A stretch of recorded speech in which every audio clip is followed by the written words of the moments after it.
Stop. Don't send your child to kindergarten until you see this. I'm April, and kindergarten for me started a few days ago, and guess what? I was spiraling. And if your kids are about to go back to school or start something new, you're spiraling too. I've been there. Trust me. I'm April, your smart mom friend, and after sending my son on the wild ride of kindergarten on the first day of school, there are 5 things I wish someone would have told me to save me time, wasted tears, and mom guilt.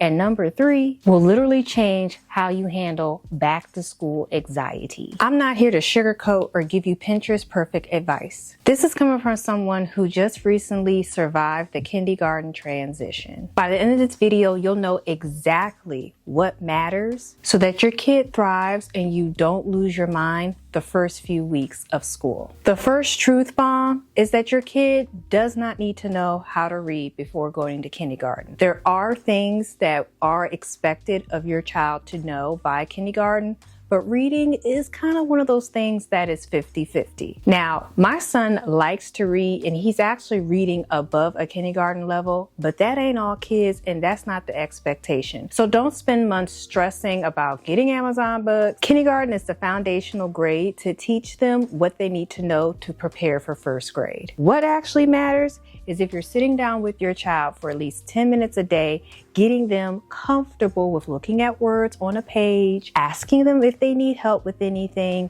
and really developing communication. You'll find that a lot of teachers are actually more open to students who are willing to communicate versus those who don't have any social skills. Now is the time that your children are developing those social skills to help with communication, which will lead them to learn how to read. Now, when I was growing up, they did teach phonetically and now they're teaching sight words. So that's something new that we're gonna have to get used to. We still teach our son phonetically. At the end of the day, them knowing how to read is not on the top of the teacher's list. As long as they're able to effectively communicate how they feel and they're open to new situations, that should be enough to get them through the first few weeks of school. But here's what you do need to practice, and a lot of moms, they kind of get this wrong, and that is to practice independence with your child. Now, this is something that actually comes up a lot more often than not, that children are not independent. I know we hear from previous generations that their parents do a lot of things for them. And so what teachers have expressed is that your children are a little bit more independent when they come to kindergarten, meaning they know how to open things. They know how to close things, at least know how to hold scissors, hold a pencil, hold a spoon, hold a fork. So things like that. Also, speaking up for themselves if they have to go to the bathroom. There's certain things that girls and boys should know how to do. So those are the type of things for building independence that they kind of need to know before going into kindergarten. I also know that a lot of shoes don't have strings, so it's hard to teach your children how to tie their shoes. That's still kind of 50-50, but if your children know how to put on their shoes, take off their socks, pull up their pants, put on their jacket, that's a level of independence that will definitely help your child thrive in kindergarten. And remember, at 4, 5, and 6, we aren't aiming for perfection, just for it to be complete or the task for completion. I know it's a struggle, trust me, but having them complete the task at this age is better than them doing it perfect. And speaking of struggles, this 3rd thing is what I continue to struggle with the most with back to school prep, and that is to manage my emotions. I'm a very anxious person in general, but my son is not exactly like that. And so when I become upset, he feels that energy, and it can really play into how your child will react to certain situations, especially on the first day of school. I cried. I'm not gonna sit here and lie. I pulled it together and didn't cry in front of him, but he could definitely tell that I was a little uneasy. I mean, going into the classroom and actually seeing that a lot of his pre-K friends weren't in there was a shock to me, just like it was a shock to him. But managing your emotions when you're going through these transitions, really allow your children to keep their emotions in check. Trust me, if your child is like mine, they really pick up on how you're feeling, how you look, and that will affect how they perform throughout the day. I try to keep it as neutral as I can, but sometimes it's hard, y'all. But if you can manage your emotions, it will allow your child to go into situations with a more even tone so that they're not overreactive in situations that don't really call for it. What I've also started doing is when I pick up my son or my son comes home from school, I start off in a really upbeat tone, like, hey baby, how was school? So that he is more energetic in his response.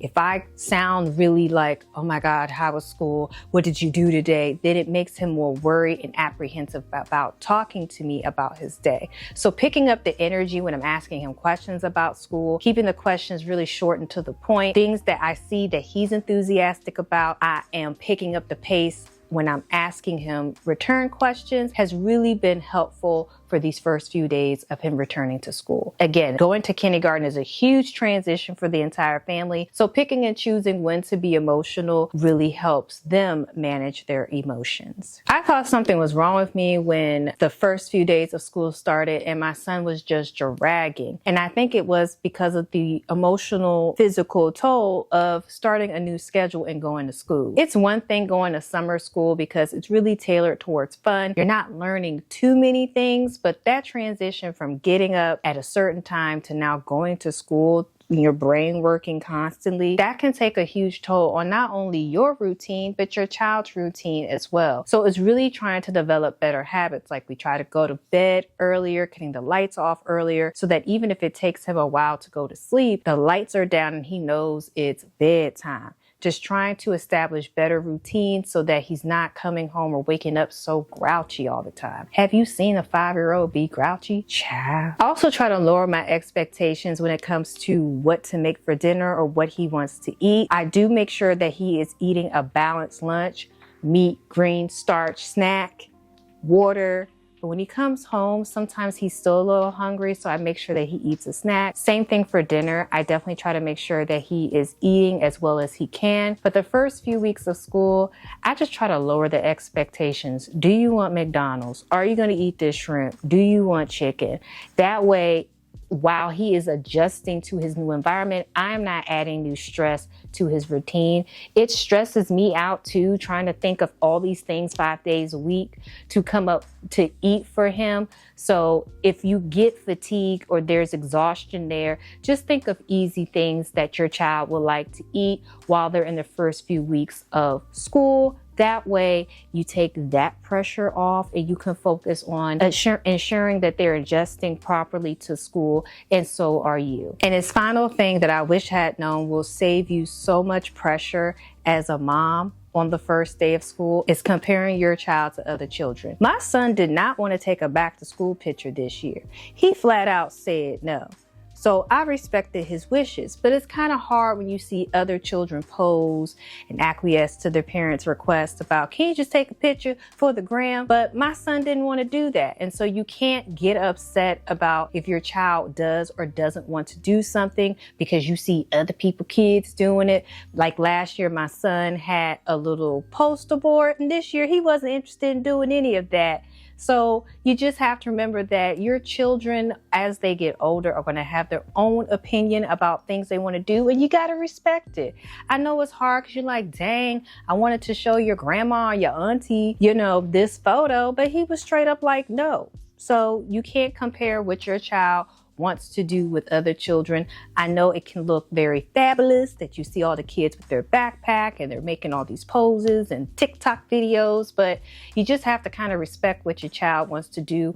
And I respect my son's autonomy over, girl, I just did not want to do it. And that's okay. I did sneak in a couple of photos, but nothing that I would post on social media. But he had a good day though. Also, I find that people always post the highlight reels. So when the kid first gets dressed for school, they never talk about the meltdown that they had in the parking lot trying to get them out the car, or them sliding down the car because they didn't want to go into the building. So you're doing a lot better than you think if your child just doesn't want to take a photo or the photo didn't come out as perfect as you want. It's all right. Remember, social media and the pressures that come along with it are just highlight reels of everybody's life, and most of us are out here struggling like the next mom.